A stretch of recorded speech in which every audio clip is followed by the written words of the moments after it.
Pria ini ingin berpura-pura menjadi hantu. Itu untuk menakut-nakuti sopir mobil itu, sehingga ia sengaja menghentikan mobil itu, setelah masuk ke dalam mobil. Terima kasih telah mengizinkanku pergi ke jalan depan. Lalu dia segera membungkuk, mengoleskan bedak ke wajahnya dengan sosis di mulutnya sebagai lidah palsu. Sopirnya ketakutan saat melihat pemandangan itu. Saat mobil berguncang ke kiri dan ke kanan, tubuh Abao pun ikut terbang maju mundur. Adegan ini membuat takut pengemudi. Dia tidak tahu kalau Abao baru saja mengendarai skateboard saat dia sedang panik. Polisi lalu lintas tiba-tiba memeriksa mobil di depan. Abao menjadi pucat, melihat jarak ini semakin dekat. Dia segera duduk tegak. Berhenti dan biarkan aku keluar. Mobil pun mengerem. Lalu dia mengeluarkan selembar uang. Ganti, beri aku kembalian. Sopirnya ketakutan dan bergegas menukar uang. Abao masih merasa itu belum cukup. Aku akan membawamu ke tempat 1000 hantu. Polisi melihat sesuatu yang tidak biasa. Jadi pergi bertanya tentang situasinya. Ada apa? Apakah kamu melihat hantu? Ya, itu di belakang hantu sungguhan.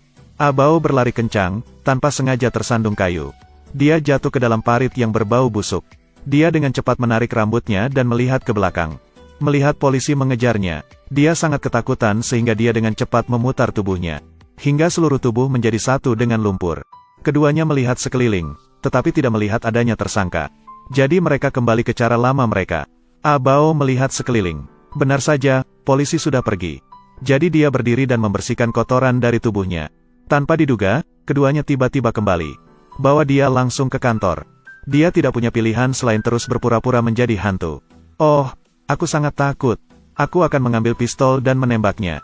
Keduanya mengeluarkan senjata. Pendekatan langkah demi langkah Abao. Pada saat ini, rata-rata orang mengambang muncul dalam penglihatan mereka. Terkutuk, manusia terbang tak dikenal. Sepertinya aku takut pada polisi. Setelah sedikit memamerkan dirinya, dia berbalik dan bersiap untuk pergi. Tanpa diduga, kakinya tiba-tiba terpeleset dan ia terjatuh tengkurap. Kemudian dia menyadari ada batu nisan di depannya. Dia segera mengambil senter di sebelahnya dan melihat ke batu nisan. Hong Chu, yang dimakamkan di bawah adalah kakeknya. Seseorang yang tidak pernah dia hormati. Aku ingat ayahku pernah berkata, bahwa kakeknya hanya tahu tentang perjudian sepanjang hidupnya. Setelah meninggal, tidak ada harta benda yang tertinggal. Maka Abao mulai mengeluh tentang ketidakadilan nasib. Mengapa hidup ini tidak adil? Aku sangat sedih. Setelah berbicara, dia melompat dan menendang lagi. Guntur surgawi tidak tahan lagi. Tiba-tiba seberkas cahaya jatuh. Bagilah cabang menjadi 2. Abao sangat ketakutan sehingga dia lari dari tempat kejadian. Sesampainya di rumah, dia masih tidak bisa bernapas, ayahnya tetap berada di sisinya. Dia menjadi sangat marah sehingga dia menjatuhkan mangkuk itu. Ayah Abao marah, dia memungut pohon di sebelahnya. Bersiaplah untuk memberi pelajaran pada anak berbakti ini. Pada saat ini, kakek tiba-tiba muncul. Menghentikan perkelahian ayah Bao. Abao. Tetapi, Abao sangat ketakutan, sehingga dia segera bersembunyi di bawah kursi. Abao berlutut di depan ayahnya untuk mengakui kesalahannya. Abao ingin mengambil kesempatan ini untuk melarikan diri. Tanpa diduga, ia ditemukan oleh kakeknya. Yang terjadi selanjutnya adalah semburan omelan. Apakah kamu keturunan tidak berbakti dari keluargaku? 8 batu nisan leluhur, kamu masih menyalahkan nenek moyangmu. Abao sekarang mengetahui kebenaran dari kakeknya. Ternyata sebelum kakeknya meninggal, ia adalah seorang penjudi. Sepanjang hidupnya, ia mencuri dari orang kaya untuk diberikan kepada orang miskin. Tanpa diduga, dia dibunuh oleh seorang pengkhianat. Qin ini kembali untuk mengumpulkan laporan. Sekarang beritahu ayah dan anaknya dengan jelas. Yang dia inginkan hanyalah berjudi. Dia ingin menggunakan kekuatan super kakeknya. Biarkan dirimu melawan takdir dan ubah takdirmu. Dia membeli banyak uang kertas. Dengan panik membakar kertas untuk kakeknya yang sudah meninggal.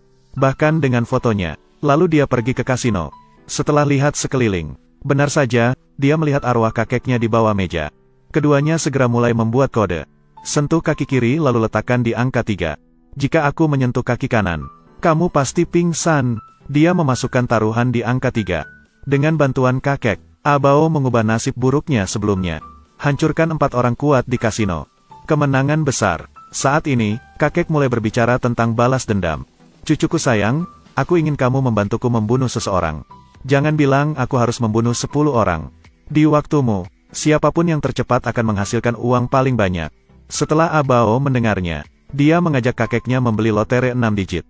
Dengan restu kakek, Abao cukup membeli 1, 2, 3, 4, 5, 6. Di luar dugaan, ia juga menang. Dia menari dengan gembira, benar-benar lupa apa yang kakeknya katakan. Saat itu kakek menghentikannya. Ingatkan aku untuk tidak melupakan balas dendam. Kata Abao, tidak masalah. Jangan lihat aku berjanji baik-baik saja. Di belakangnya dia mengundang Paman Din. Ingin menyeberangi jembatan untuk mundur. Paman Din berjalan menuju rumah. Mengamati. Dia melihat foto kakeknya tanpa menutup matanya.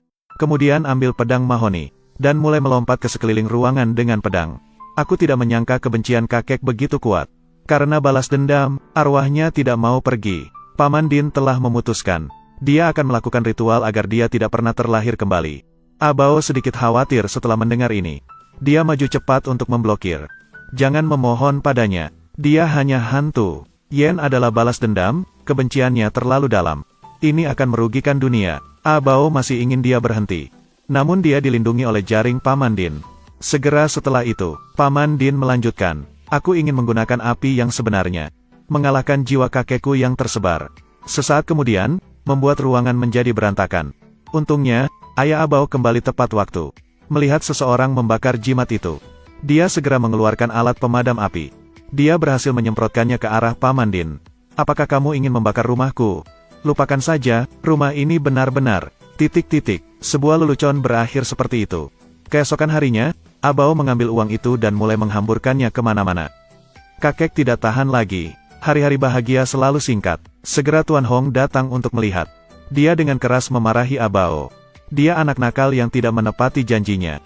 Tapi Abao berpikir, bajingan itu, dan apa yang dia lakukan. Kamu akan dihukum olehku, dan bahkan akan kehilangan nyawamu. Itu adalah skenario terburuk. Mengapa tidak menggunakan cara hukum? Datang untuk membalaskan dendam kakekmu. Setelah selesai berbicara, Tuan Hong memukulnya sekali. Bawa dia ke TKP tahun itu. Ternyata seperti ini. Tuan Hong dan Tuan Liu menipu orang-orang agar mengambil sekotak emas batangan. Keduanya telah sepakat sebelumnya untuk menggunakan emas batangan ini untuk membantu korban bencana alam. Tapi kemudian Liu ingin mengambil semuanya sendiri. Itu dalam perjalanan pulang. Rancangannya membunuh Tuan Hong di hutan belantara. Tuan Hong meninggal karena kebencian. Tuan Liu menjadi orang kaya. Tanpa diduga, ternyata seperti itu. Melihat kakekku meninggal dengan sangat tragis. Abao bertekad membalaskan dendam kakeknya. Untuk menghubungi Tuan Liu, Abao berpakaian seperti orang sukses. Dia juga melihat seorang gadis. Dia bernama Lily. Dia berdiri di depannya. Keduanya melakukan kontak mata. Dia pergi, tetapi penganut Tao di sampingnya melihat petunjuk itu. Dia bukan superhero, tapi memiliki hantu yang membantunya. Aku akhirnya menunggu sampai hari ini. Meningkatkan pasukan tentara selama 3 tahun. Aku membesarkannya selama bertahun-tahun. Tangani dia untukku. Ternyata Liu sudah lama mengetahui bahwa Hong akan datang untuk membalas dendam. Jadi bersiaplah. Melihat musuh, Tuan Hong segera memasuki Abao. Lalu berkata, perselisihanku denganmu akan terselesaikan hari ini. Akhirnya dia datang mencariku. Kamu berhutang nyawa padaku. Suara itu jatuh begitu saja. Sang Tao mengeluarkan segenggam cinnabar. Paksa jiwa Tuan Hong keluar. Paman Hong kalah, dia diusir dari mansion hanya dalam beberapa pukulan. Tidak ada perlindungan kakek. Abao dan yang lainnya hanya bisa bertarung sampai mati. Lily tidak hanya cantik, tapi juga sangat fleksibel. Berhasil mengusir musuh hanya dengan panci panggangan. Tapi pihak Abao menyedihkan. Liu kejam dan tidak menunjukkan belas kasihan. Pada saat yang sama, Tuan Hong membawa putranya untuk membantu. Lihatlah anakmu dipukuli secara brutal. Kemarahan ayah Bao langsung membesar. Ayah, tolong jaga cucumu dengan baik. Pengecut, jangan meremehkanku, aku akan membunuhnya. Semua orang tidak pernah mengira ayah Bao akan bermain sebaik itu sekarang. Di hadapan ayah Bao, kekuatannya tidak sekuat ayam. Tapi dia tidak akan membiarkannya pergi semudah itu. Tidak. Setelah itu, ayah Bao membawa putranya dan bersiap untuk pergi. Pada saat ini, pendeta Tao itu tiba-tiba menyerang dari belakang. Pastor Bao yang tidak berdaya, tidak punya pilihan selain melanjutkan serangan. Orang-orang berpikir bahwa penganut Taoisme sulit untuk dihadapi. Tapi bagi Pastor Bao, beberapa gerakan saja sudah cukup. Sesaat kemudian, ayah Bao, setelah berhadapan dengan pendeta Tao tua itu, Tuan Hong akhirnya berani tampil. Pria itu melihat bahwa kartu truf jahatnya hilang, dan terus mengucapkan kata-kata dingin. Jangan berurusan denganku, aku tidak melakukan apapun. Jika kamu ingin membalas dendam, temukan dia, itu dia. Dia melihat anak-anak tidak berbakti di depannya. Marah, dia mendekat dan mencekiknya. Tanpa diduga, dia mendorongnya dengan keras dan langsung jatuh ke tanah, langsung menerima kotak makan siang. Putranya siap mengambil uang itu dan melarikan diri. Lily marah dan menangis sambil bergerak maju. Tendang dia langsung ke kolam. Tolong, aku tidak bisa berenang. Aku akan tenggelam, bajingan. Di akhir cerita, sang kakek dengan gembira bereinkarnasi. Abao akhirnya memeluk kembali kecantikan itu.